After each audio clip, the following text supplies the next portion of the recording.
जड़ से जोड़ने के लिए बुलडोजर ही जरूरी है?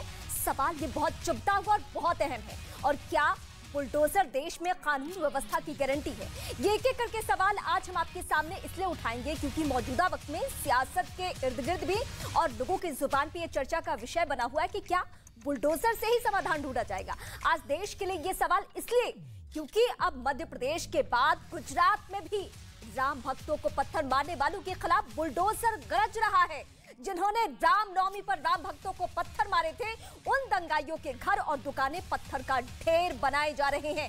गुजरात के खंभात में जिन लोगों ने राम भक्तों पर पत्थर चलाए थे, वो अब अपने कुकर्मों की सजा भुगत रहे हैं। गुजरात से पहले मध्य प्रदेश में दंगाइयों के खिलाफ बुलडोजर चले। जिन घरों दुकानों से रामनवमी पर राम भक्तों को पत्थर मारे गए, उन्हें बुलडोजर से मिट्टी में मिला दिया गया।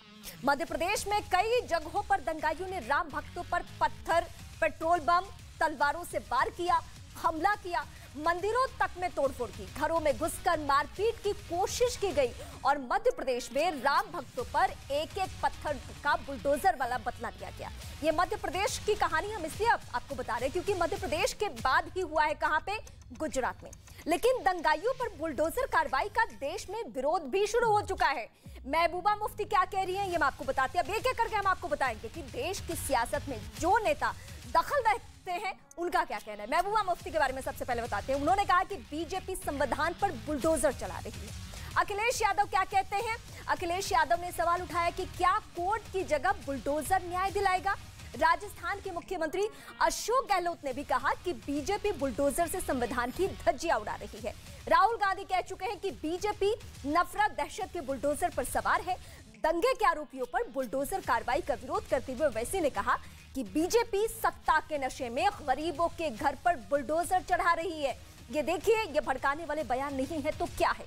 और शिवसेना का क्या स्टैंड है, ये हम आपको बताते हैं। शिवसेना भी कह चुकी है कि बुलडोजर का उपयोग नफरत से प्रेरित है।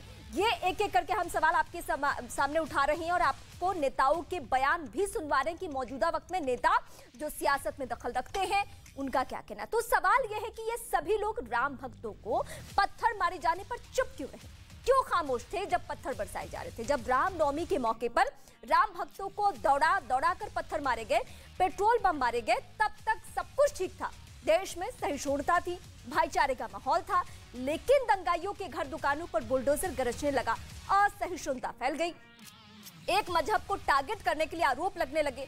अब सवाल बहुत सारे हैं, लेकिन ध्यान रखिए, ये भी हम आपके सामने दोहरा रहे हैं, अपराधियों का जाति धर्म नहीं होती, उनका जुर्म होता है। और जुर्म को जड़ से रौंदने के लिए कौन होता है?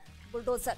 जब देश के 8 राज्यों में रामनवमी की शोभा यात्राओं पर मजहबी हमले हुए, तब यूपी एकमात्र ऐसा राज्य था जहां भव्य शोभा यात्राओं पर पत्थर की बजाय फूल बरसे। फिर से सुनिए, जब 8 राज्यों में दंगे हो रहे थे शोभा यात्रा के दौरान, तो यूपी में क्या हो रहा था? पत्थर की जगह फूल बरस रहे थे। इसलिए आज सवाल यह है कि क्या दंगाई पत्थरबाजों का बुलडोजर ही इलाज है? और अब क्या देश भर में बुलडोजर मॉडल लागू करने का वक्त आ चुका है? ये सवाल बहुत अहम है और सवाल को समझने के लिए इस वक्त हमारे साथ कौन कौन है, हम सीधे आपका तारुफ करवाते हैं। विक्रम सिंह पूर्व डीजीपी हैं यूपी से, और मौलाना साजिद रशीद इस्लामिक स्कॉलर, इरफान हाफिज लोन एक्टिविस्ट, सुव्रस्ता राजनीतिक विश्लेषक हैं, प्रेम शुक्ला प्रवक्ता हैं बीजेपी के, डॉक्टर पवन राव प्रवक्ता AIMIM के। आप सभी का बहुत स्वागत है। सबसे पहले इस वक्त मैं प्रेम शुक्ला के पास ही जाती हूँ। प्रेम शुक्ला जी, क्या यही रास्ता अख्तियार किया जाएगा? क्या बुलडोजर से ही न्याय होना है?